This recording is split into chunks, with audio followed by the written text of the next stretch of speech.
a manifestação do juízo ou do julgamento de Deus contra Benjamim e sua tribo. É exatamente o que esse texto vai falar e vai nos ensinar. Como Deus exerce e executa juízo contra o seu próprio povo, no contexto que nós acabamos de conhecer na exposição do capítulo anterior. Quero apenas convidá-los a abrir comigo, por favor, irmãos, no final do livro, final do capítulo 20, do livro de Juízes, final, verso 47 a 48, diz assim: porém 600 homens viraram e fugiram para o deserto, a penha Rimom, onde ficaram 4 meses. Os homens de Israel voltaram para os filhos de Benjamim e passaram a fio de espada tudo o que restou da cidade, tanto homens como animais, em suma, tudo o que encontraram, e também a todas as cidades que acharam, puseram fogo.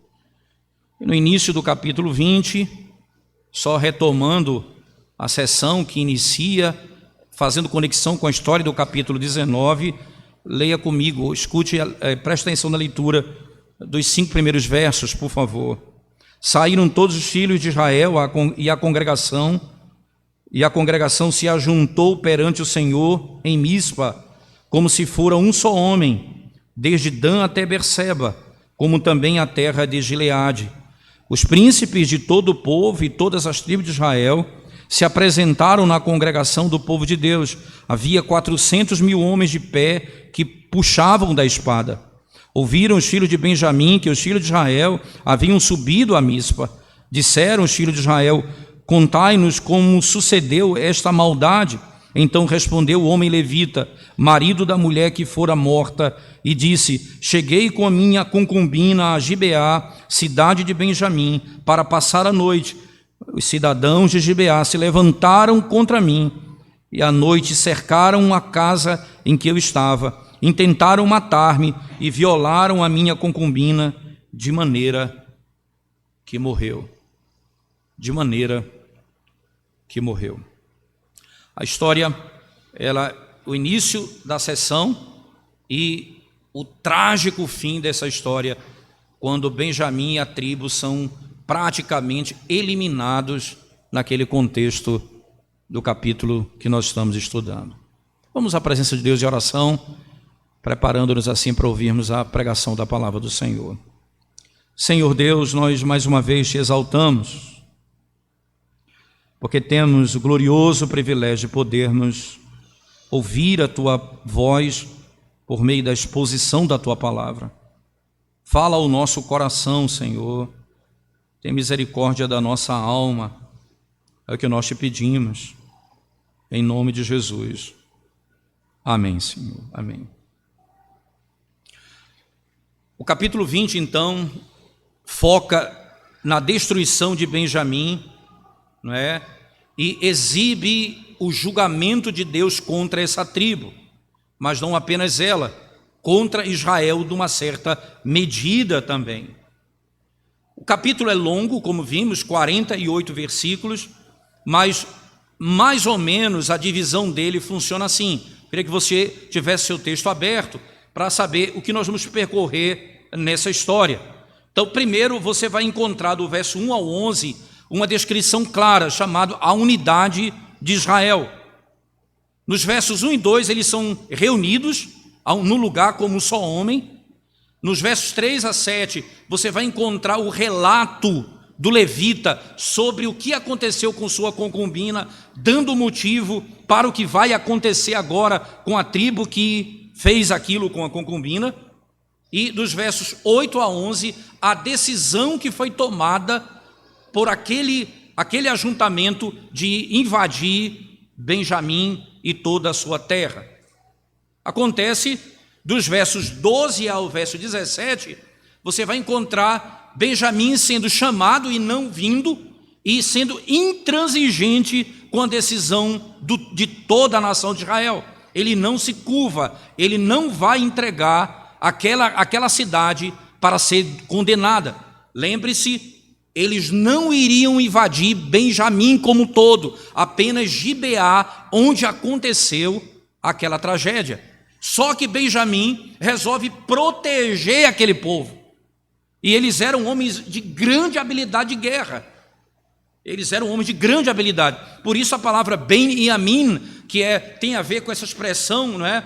O filho da mão direita, mas o conceito era aquele indivíduo que eles tinham habilidades com funda, e eles acertavam um cabelo da cabeça com aquilo. Eles eram canhotos, eles lutavam de um lado, tinham uma habilidade impressionante, apesar da quantidade do povo de Israel se levantando contra eles vão ter muita dificuldade para destruir Benjamim. Serão 3 investidas na sequência, não é? Você vai encontrar 3 investidas.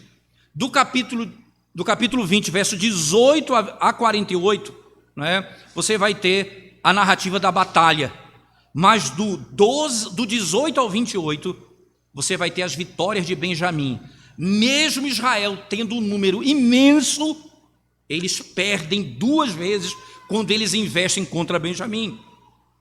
Acontece que na segunda sessão, não é, dos versos 27 a 28, há uma nova súplica ao Senhor, e o Senhor ouve a oração de Israel e concede a eles a vitória. Então nós temos a vitória do verso 29 até o 48.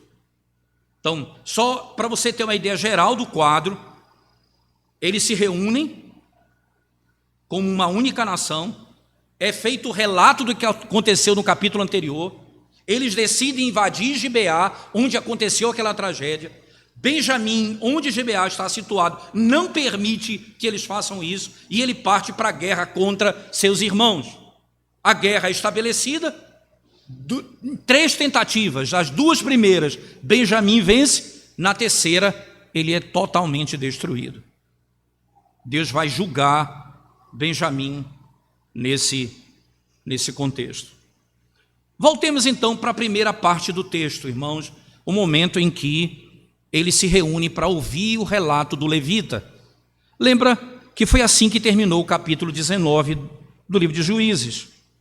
Cada um, verso 30, cada um que a isso presenciava, aos outros dizia: nunca tal se fez, nem se viu, desde o dia em que os filhos de Israel subiram da terra do Egito, até o dia de hoje. Ponderai nisso, considerai e falai. Foi que ele fez, irmãos. A discussão é, quando a concubina foi destruída por aqueles homens, né? E é interessante, foi estupro a noite inteira, eles dominaram ela a noite toda, foi uma tragédia, e ela no outro dia de manhã chega, ele trata ela com desprezo, o texto vai contar, e aparentemente ela não consegue levantar, e logo depois ela não anda mais, e ele a coloca sobre o animal, certamente ela já está morta. E aí ele vai mostrar para Israel o que aconteceu ali. O que ele vai fazer? Ele vai cortá-la em 12 partes e enviar para as 12 tribos a tragédia que aconteceu ali. A intenção dele qual era? Chamar a atenção das 12 tribos do que ocorrera naquele local. Um método estranho, mas foi essa a intenção dele no primeiro momento. Quando isso chega nas mãos de cada tribo, veja, todos diziam: nunca se viu nada igual em Israel. Nunca se viu nada igual. Eles se reúnem, diz o texto, volte comigo para o capítulo 20, né? Então, saíram todos os filhos de Israel, e a congregação se ajuntou perante o Senhor em Mispa. E veja essa expressão, irmãos, como se fora um só homem. Como se fora um só homem. Eles se reúnem em Mispa como se eles fossem apenas um só homem, uma unidade. Todos os israelitas vieram e se reuniram. Verso 2, o texto diz assim, veja, no final do 1 diz, desde Dan até Berseba, como também a terra de Gileade. Essa expressão Dan até Berseba é como na nossa língua se fala, do Oiapoque ao Chuí, né? É mais ou menos a mesma coisa. Então, é do extremo norte ao extremo sul. Eles se reuniram, todos se ajuntaram ali. De um extremo ao outro, eles se ajuntaram naquele local. E no verso 2 diz, os príncipes de todo o povo e todas as tribos de Israel se apresentaram na congregação do povo de Deus. Havia 400.000 homens de pé que puxavam da espada. Havia um elemento interessante. Eles eram homens que puxavam da espada, eram homens que lutavam e a arma deles era a espada. Essa é uma diferença interessante para Benjamim, que vai ser notada lá na frente, um pouco adiante. Israel está unido, irmãos, pela primeira vez desde o julgamento de Otiniel. Desde quando Otiniel se tornou rei, ou melhor, juiz, ali naquele contexto. Mas essa unidade era por alguma coisa repugnante que aconteceu dentro do seu próprio povo, dentro dos próprios limites. Aconteceu ali. Quem foi que convocou? Não foi um juiz, não foi um sacerdote, foi um levita que viveu naquele contexto estranho, de práticas estranhas desses levitas. Ele convoca por meio daquilo que aconteceu com ele. Veja o verso 3. Ouviram os filhos de Benjamim que os filhos de Israel haviam subido a Mispa, disseram os filhos de Israel, contai-nos como sucedeu esta maldade. Então passe a contar o que aconteceu. É claro que o levita vai editar a história. Ele só vai contar o que interessa para ele, e que foi trágico mesmo, mas ele não vai contar a parte dele, a culpa dele. E normalmente é assim que funciona. Nós, quando não amamos a verdade como ela é, nós tentamos, ao contar dar uma informação, nós omitimos aquilo que nos compromete, e só aquilo que compromete o outro é narrado. E veja como é que ele lida com a informação. No verso 4, irmãos, então respondeu o homem levita, marido da mulher que fora morta, e disse, cheguei com a minha concubina a Gibeá, cidade de Benjamim, para passar a noite. Então, os homens de Gibeá, verso 5, os cidadãos de Gibeá se levantaram contra mim e à noite cercaram a casa em que eu estava. Intentaram matar-me e violaram a minha concubina de maneira que morreu. Eles intencionaram matar-me. Eles queriam abusar dele, isso é um fato. Ele vai omitir aqui, irmãos, que ele insensivelmente sacrificou sua concubina ao invés de lutar por ela. Ele narra apenas, eles abusaram dela. Você vai lembrar do texto, ele que entrega ela para os homens. Na realidade, eles não tomaram ela, ele a entregou. Tanto é que os homens queriam ele e o jovem, e o que acontece é que ele entrega sua concubina no lugar. Contando a história da maneira como ele conta, parece que ele não tem culpa nenhuma. Os homens de Gibeá são terríveis de fato. Eles são pecadores terríveis e de práticas abomináveis, como nós já vimos. Agora, a moral do levita, irmãos, não é melhor do que a deles. E muitas vezes é assim que funciona a nossa visão de verdade. Nós muitas vezes pensamos que a atrocidade feita pelos outros não se compara com os meus pequenos pecados. E normalmente eu digo, eu sou mais justo do que os outros. Lembre-se do apóstolo Paulo, na carta aos Romanos, quando ele de maneira preciosa descreve o que os gentios fazem, adorando criatura no lugar do Criador. E Deus os entrega às suas paixões, onde eles vão fazer coisas abomináveis diante do Senhor. Mas no capítulo 2, Paulo vai dizer assim: quanto a vocês, judeus, vocês dizem que amam a lei e transgridem. Você diz, olha, não se deve roubar e entra nos santuários e furtam. Vocês dizem que não pode fazer isso e fazem. E então Paulo conclui afirmando: Deus encerrou todos no pecado, todos foram destituídos da graça de Deus e carecem de Cristo, da justiça de Cristo, para serem salvos. O apóstolo Paulo nos mostra que, apesar daquilo que Gibeá fez, o levita não pode ser tratado simplesmente como um homem inocente que não fez o mal e que não fez aquilo que Deus, que simplesmente fez alguma coisa de menor potencial. Sem dúvida, ele foi que entregou a concubina para ser abusada por aqueles homens que queriam abusar dele.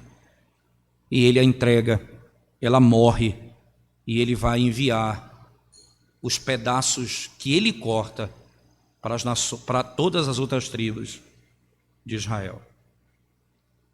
Diante desse relato, o que Israel vai fazer?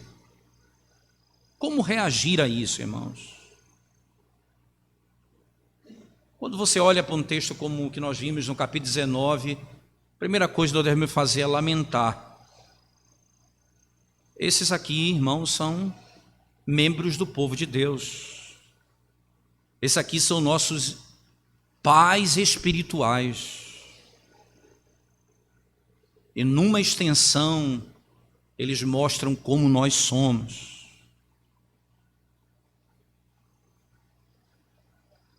Eles revelam que dentro do nosso coração existem segredos,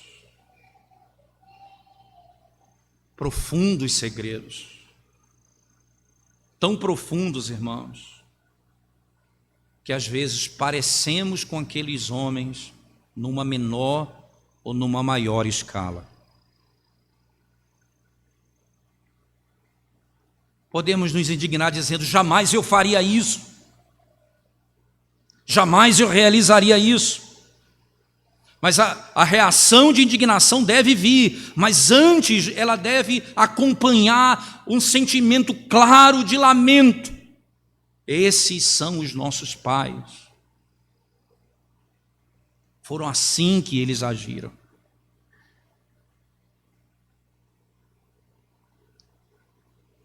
O que nós falamos de nós mesmos?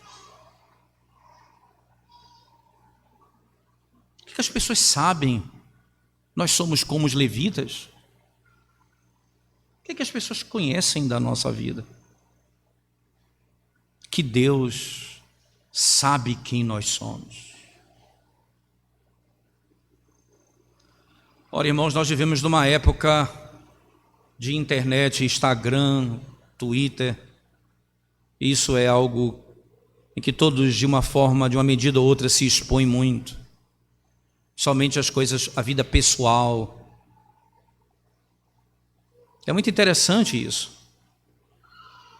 E tantas vezes o que nós queremos mostrar para as pessoas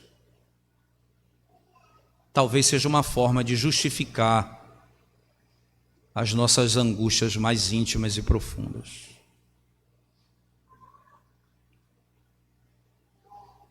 Cuidado, para que a sua exposição,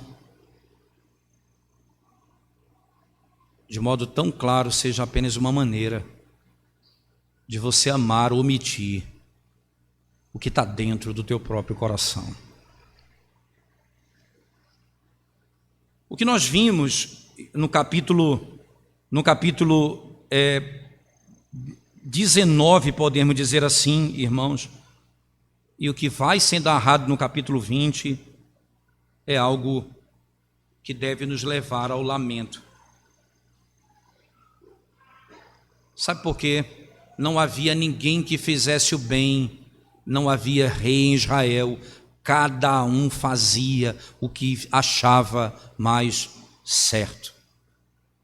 Cada um andava segundo o seu próprio pensamento, segundo o seu próprio coração. E quando isso é a maneira de viver, andando segundo a minha própria vontade, o meu próprio pensamento, e não segundo a lei de Deus, é isso que se revela.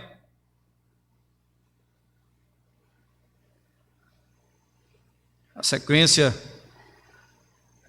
o texto vai de maneira tão preciosa descrever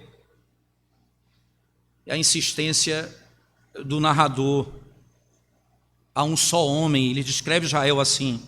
Veja, irmãos, no início do capítulo 20, a expressão é essa, verso 1, saíram todos os filhos de Israel, veja, todos os filhos de Israel, e a congregação se ajuntou perante o Senhor em Mispa, como se fora um só homem. Veja agora o verso 8, então todo o povo se levantou como um só homem. Verso 11 vai dizer, e assim se ajuntaram contra esta cidade todos os homens de Israel, unidos como um só homem.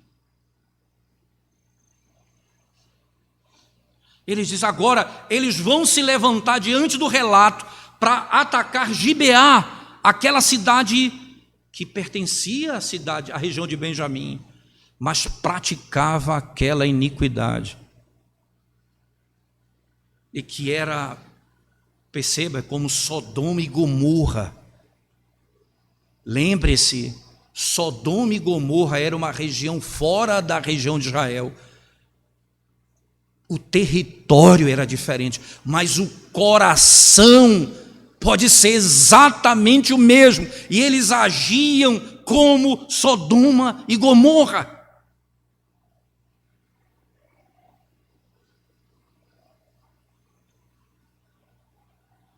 O último juiz, antes dessa sessão do 17 ao 21, foi Sansão, irmãos.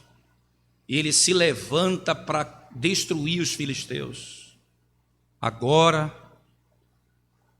eles vão se levantar para destruir eles mesmos. O seu próprio povo, a sua própria terra. Uma das tribos de Israel. Mas antes desse conflito, eles vão enviar homens para Benjamim, pedindo a ele o seguinte: nos entregue aqueles que praticaram tal iniquidade, e assim haverá purificação do pecado, eles serão punidos. Verso 12 e 13 é o que ele vai fazer. Eles enviam homens a ele, e é interessante, irmãos, que ele se reúne numa região bem perto de Benjamim, que era ali no limite mesmo. Benjamim estava como se fosse a terra deles, e ele não participa do debate. As 12 tribos se reúnem, Benjamim está fora. O que é que ocorre? Eles enviam homens para falar com ele, dizendo: apenas nos entregue quem tal coisa praticou, para que haja purificação desse mal. Mas isso cria mais problemas. Benjamim não vai ouvir, verso 13. Pelo contrário, irmãos, ele vai se unir no verso 14 a Gibeá para lutar contra os israelitas. Ele não vai ouvir e vai se juntar a eles. Ele convoca 26.700 soldados para enfrentar 400.000 israelitas, verso 17. 400.000 israelitas contra 26.700 de Benjamim. Vem a pergunta aqui, foi importante: por quê? Benjamim simplesmente não entregou o culpado. Por quê, irmãos? Ele não entregou o culpado simplesmente. Você sabe, isso revela nitidamente um caráter de idolatria muito forte. E isso parece algo muito comum nos nossos dias.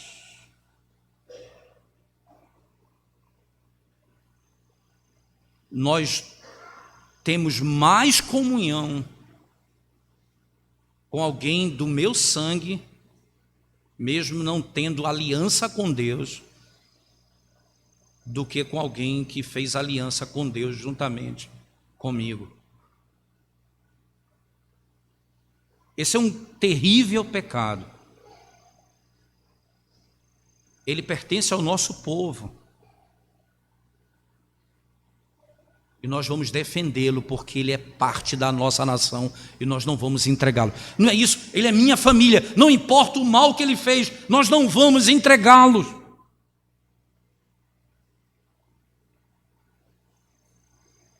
Eu lembro das palavras de Jesus Cristo: aquele que não amar ao Senhor mais do que ama sua família, pai, mãe, irmãos, não tem nenhuma parte comigo. Aqueles cuja relação sanguínea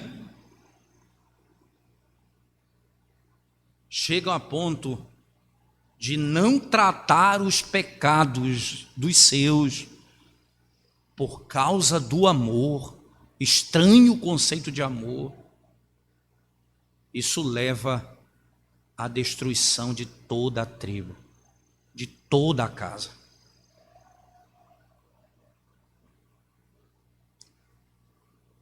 Um conceito claro de decência, irmãos. Gibeá e os seus homens violaram padrões claros. Agora os benjamitas não vão permitir que ninguém encontre falta ou culpa nos que estão dentro da sua própria tribo. Você peca contra o Senhor, isso você não pode ter dúvida disso, porque você, nesse contexto, irmãos, se levanta contra a lei do Senhor, que é perfeita.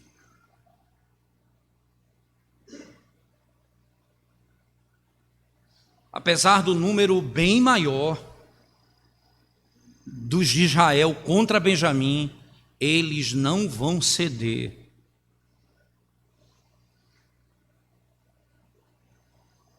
Aqueles homens, como eu disse, a razão, eles eram homens extraordinários na guerra de Benjamim. Só que você vai encontrar exatamente na seção em que o Senhor descreve quem vai subir contra eles. Você vai perceber que Judá será o primeiro a se levantar para combatê-los. Só que aqueles homens eram capazes de guerra, grandes homens de guerra. Veja o verso 16 do capítulo 20, ele diz assim: entre todo este povo havia 700 homens escolhidos, canhotos, os quais atiravam com a funda uma pedra no cabelo e não erravam. Era essa a habilidade desses homens. Havia um grupo dentre eles que tinham essa habilidade com a funda. E eles confiaram nisso. E eles acreditavam que isso seria suficiente para detê-los. Como que eles fossem capazes de detê-los, como nós vamos ver que não vão ser no final da própria história. Preste atenção ainda comigo em outro detalhe que nos chama a atenção nesse texto, irmãos. No verso 18, você tem um massacre. você tem um massacre. Veja o verso 18, diz assim: levantaram-se os israelitas, subiram a Betel e consultaram a Deus, dizendo: quem dentre nós subirá primeiro a pelejar contra Benjamim? Respondeu o Senhor: Judá subirá primeiro. Veja que coisa interessante. Quando você vai lá para o início do livro de Juízes, no capítulo 1, volte comigo bem no início do capítulo 1, sem desmarcar esse texto do capítulo 20. Veja as palavras como elas se repetem aqui. Juízes 1, verso 1. Depois da morte de Josué, os filhos de Israel consultaram o Senhor, dizendo: quem dentre nós primeiro subirá aos cananeus para pelejar contra eles? Respondeu o Senhor: Judá subirá, eis que nas suas mãos entreguei a terra.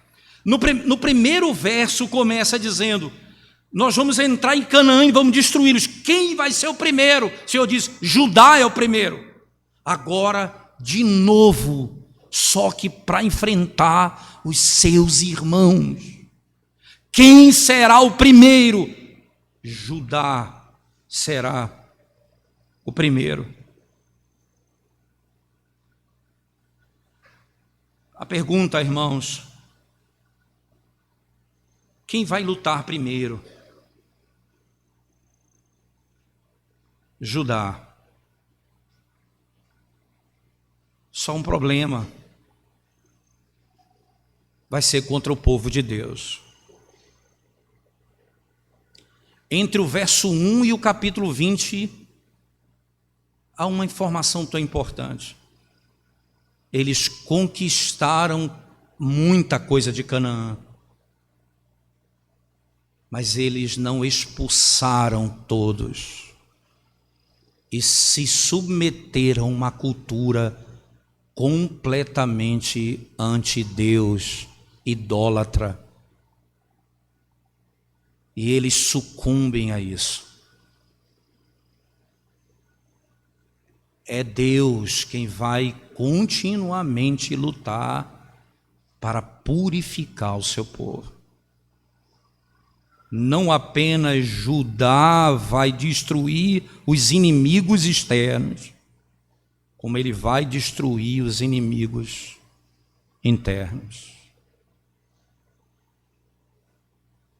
O Senhor não apenas me livrou do diabo e da morte e do mundo, mas Ele me livra do pecado. Ele purifica a minha vida, Ele limpa a igreja, Ele trata o seu povo, Ele restaura a nossa sorte. Mais uma vez, Judá.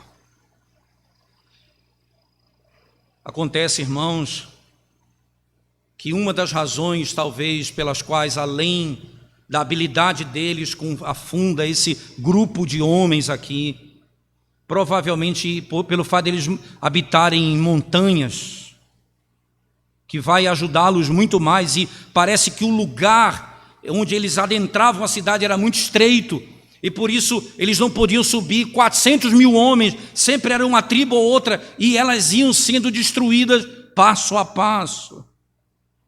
O espaço era pequeno. Então no verso 20, verso 24, veja comigo: saíram os homens de Israel a peleja contra Benjamim, e junto a Gibeá se ordenaram contra ele. Verso 24 de novo: chegaram-se, pois, os filhos de Israel contra os filhos de Benjamim no dia seguinte. E nas duas vezes, verso 20 e 24, no verso seguinte, os benjamitas vão destruir os israelitas. Veja o verso 25, por favor, desculpa, o 21 diz assim: então os filhos de Benjamim saíram de Gibeá e derribaram por terra naquele dia 22 mil homens de Israel. Veja o 25. Também os de Benjamim, no dia seguinte, saíram de Gibeá de encontro a eles e derribaram ainda por terra mais 18 mil homens, todos dos que puxavam da espada. Eles não iam todos por causa da região, e quando eles se aproximavam, eles eram mortos. A primeira e a segunda investida. E o Senhor continua ensinando a Israel o que eles devem fazer, irmãos. Na primeira vez eles pediram a Deus, na segunda vez eles pediram a Deus, e na terceira eles se humilham ao Senhor. Os israelitas se humilham diante de Deus. E o verso 26 diz assim: então todos os filhos de Israel, todo o povo, subiram e vieram a Betel, e choraram, e estiveram ali perante o Senhor, e jejuaram aquele dia até a tarde, e perante o Senhor ofereceram holocaustos e ofertas pacíficas.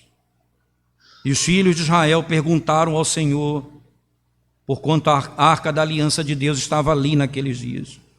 E Finéias, filho de Eleazar, filho de Arão, ministrava perante ela naqueles dias, dizendo: tornaremos a sair ainda a pelejar contra os filhos de Benjamim, nosso irmão, ou desistiremos? Nós vamos, Senhor, subir de novo, ou vamos desistir? Respondeu o Senhor: subi, que amanhã eu os entregarei nas vossas mãos. Não é, mais uma vez, o número de soldados, não é a força dos homens, é o poder de Deus.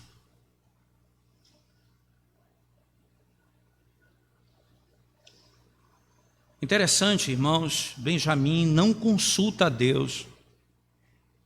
Você vai olhar na narrativa, em nenhum momento eles pedem a orientação de Deus. Eles agem para proteger o mal em Israel, para proteger a iniquidade, a imoralidade, a idolatria. E ainda naquele contexto, eles consultam ao Senhor. Havia um sacerdote ali. Por mais, irmãos, que tenhamos inimigos que possam ser cheios de estratégia e se reúnem para destruir, e cogitam o mal, e planejam o mal, nós temos o Senhor que está sentado no trono, e nós vamos a Ele, e suplicamos a Ele, e pedimos a Ele: Senhor, livra-nos. O que faremos, Senhor? Mostra-nos a Tua vontade. Ensina-nos o Teu caminho.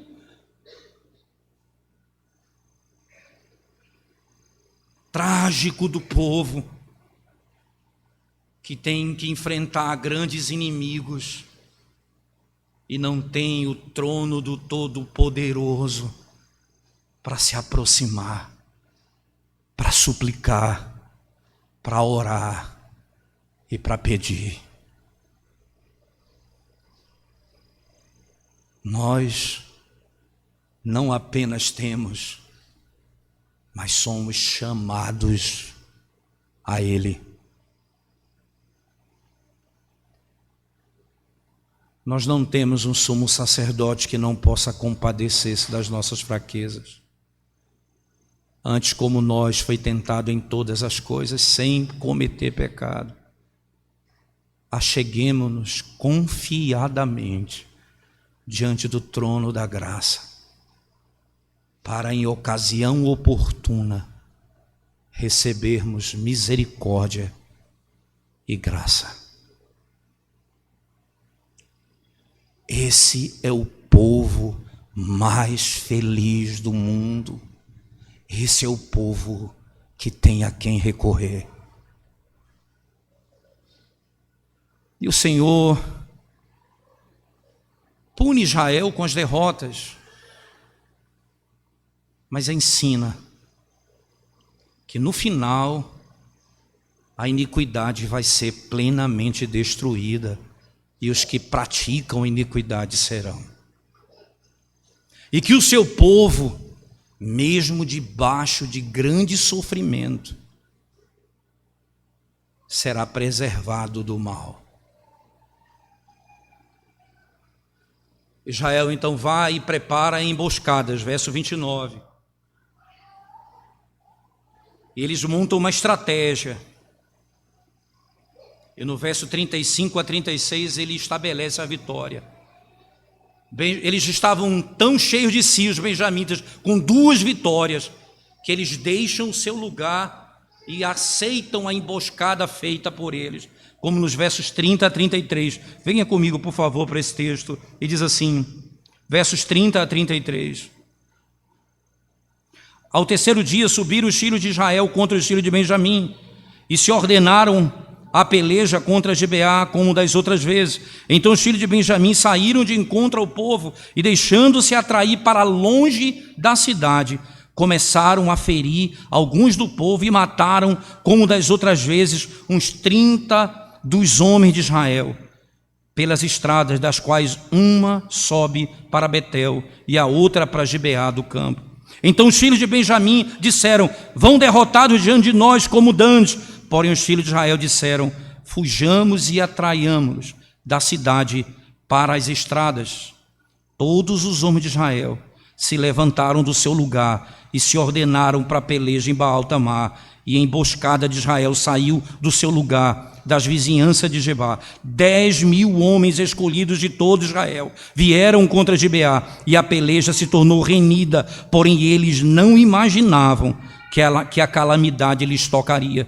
Então feriu o Senhor a Benjamim diante de Israel, e mataram os filhos de Israel naquele dia 25.100 homens de Benjamim.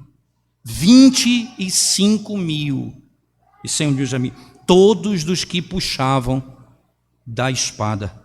Assim viram os filhos de Benjamim que estavam feridos. Os homens de Israel retiraram-se perante Benjamim, porquanto estavam confiados na emboscada que haviam posto contra Gibeá. A emboscada se apressou e acometeu a Gibeá, e de golpe feriu a toda a fio da espada. Gibeá foi completamente destruída.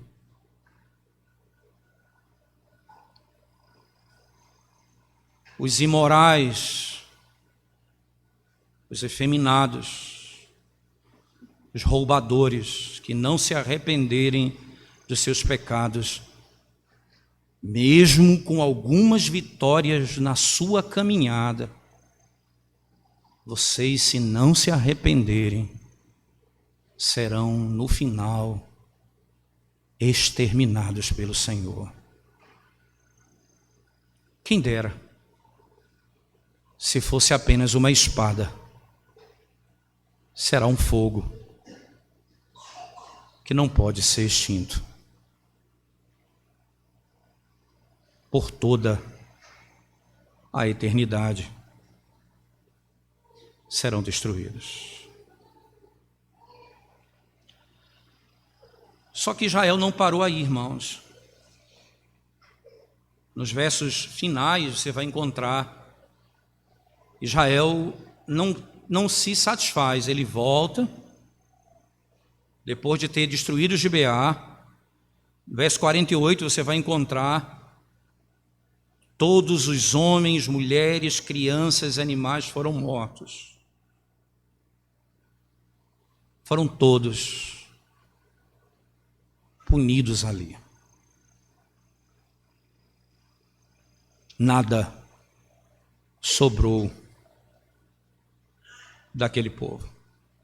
Mas nada mesmo, como diz a Escritura Sagrada, irmãos.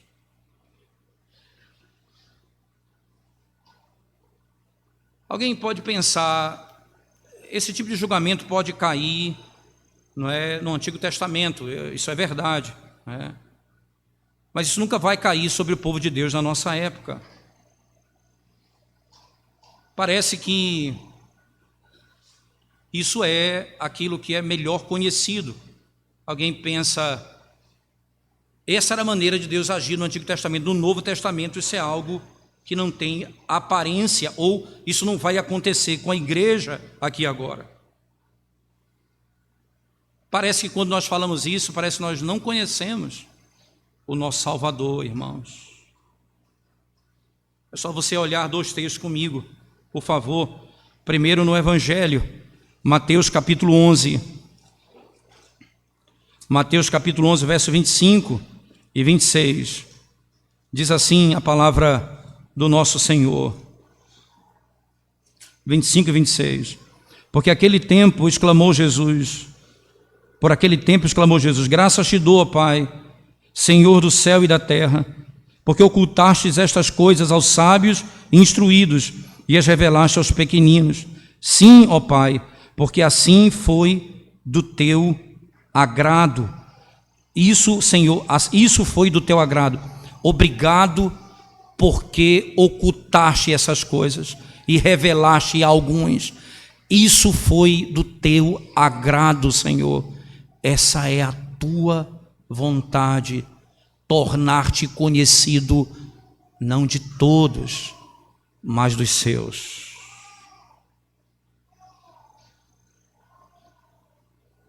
No outro evangelho, na sequência, Marcos 4, verso 24 e 25, preste atenção ainda, por favor, comigo. Marcos 4, 24 e 25. Então lhe disse: atentai-vos no que ouvis, com a medida com que tiverdes medido, vos medirão também, e ainda se vos acrescentará, pois ao que tem se lhe dará, e ao que não tem, até o que tem lhe será tirado. E por último, por favor, carta de Paulo aos Romanos, capítulo 1, versos 24, 26 e 28. Veja as palavras do Senhor nesse texto. Romanos 1, 24, 26 e 28, diz assim o texto: por isso Deus entregou tais homens à imundícia, pelas concupiscências do seu próprio coração, para desonrar o seu corpo entre si. 26, por causa disso os entregou Deus a paixões infames, porque até as mulheres mudaram o modo natural de suas relações íntimas por outro contrário à natureza. E 28, e por haverem desprezado o conhecimento de Deus, o próprio Deus os entregou a uma disposição mental reprovável para praticarem coisas inconvenientes.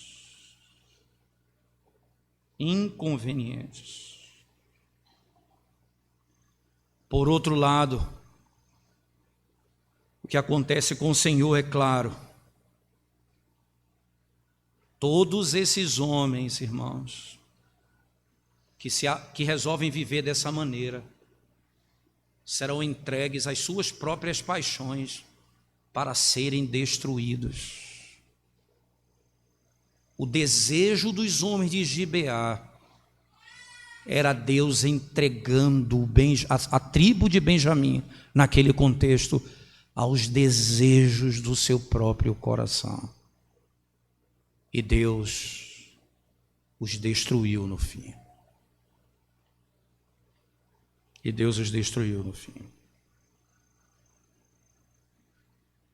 Quanto ao povo de Deus, algumas derrotas no caminho nós teremos.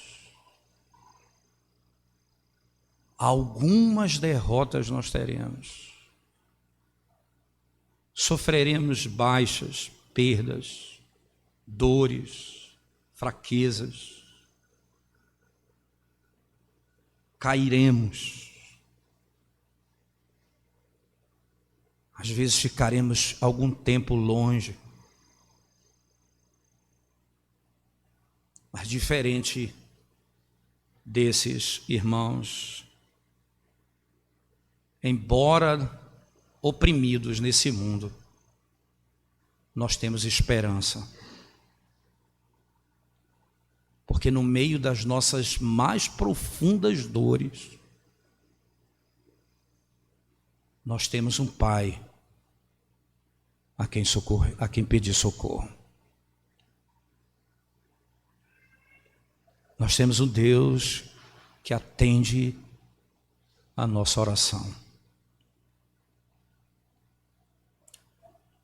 A interpretação de Romanos 8, quando diz: nós não recebemos o espírito de escravidão, mas o espírito de adoção pela qual nós clamamos, Abba, Pai. Esse termo Essa expressão ela é usada em momentos de angústia. Não é uma expressão simples do dia a dia, não. É no dia de angústia. Essa é o tipo de expressão que é usada, para você ter uma ideia, o nível da angústia, irmãos. Foi quando o cego Bartimeu diz e clama ao Senhor: Senhor, filho de Davi, tem misericórdia de mim. Quando Cristo na cruz do Calvário, morrendo, disse: Pai, em tuas mãos entrego o meu espírito. É na hora da mais profunda dor, é na hora em que a esperança se esvaiu, é na hora que eu não tenho mais forças em mim mesmo, é na hora que a minha carne se revela poderosa demais e parece que eu estou escravizado por um pecado, é na hora que eu não tenho mais em mim condições. Nós temos a quem pedir socorro. Pai, livra-me, como Jonas no fundo daquele peixe, dentro e nas profundezas do mar, resolve suplicar ao Senhor.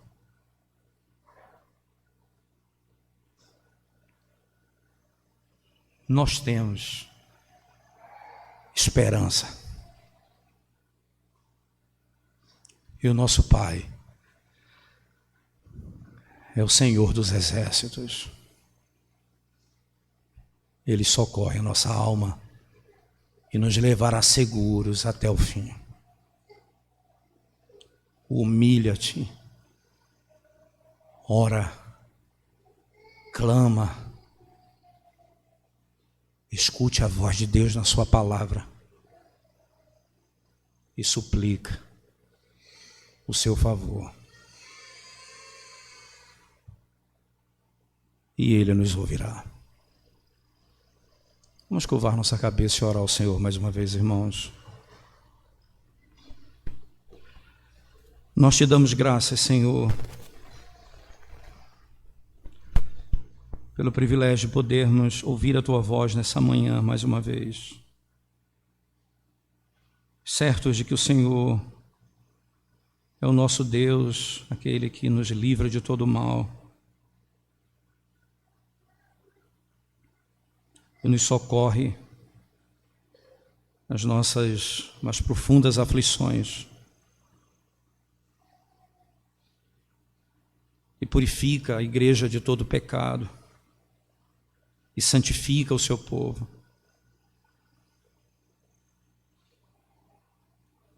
Nós sabemos, ó Deus, que Tu és. Por isso a nossa alma se submete a Ti e Te exalta nessa manhã, sabendo que o Senhor tem cuidado da nossa alma e da Tua igreja. Fortalece a nossa fé, aumenta a nossa esperança em Ti e nos faz, ó Deus, homens, mulheres, jovens, crianças, de oração, de súplica, diante daquele que é o único que tem poder para mudar toda a nossa sorte. Em nome de Jesus nós oramos. Amém.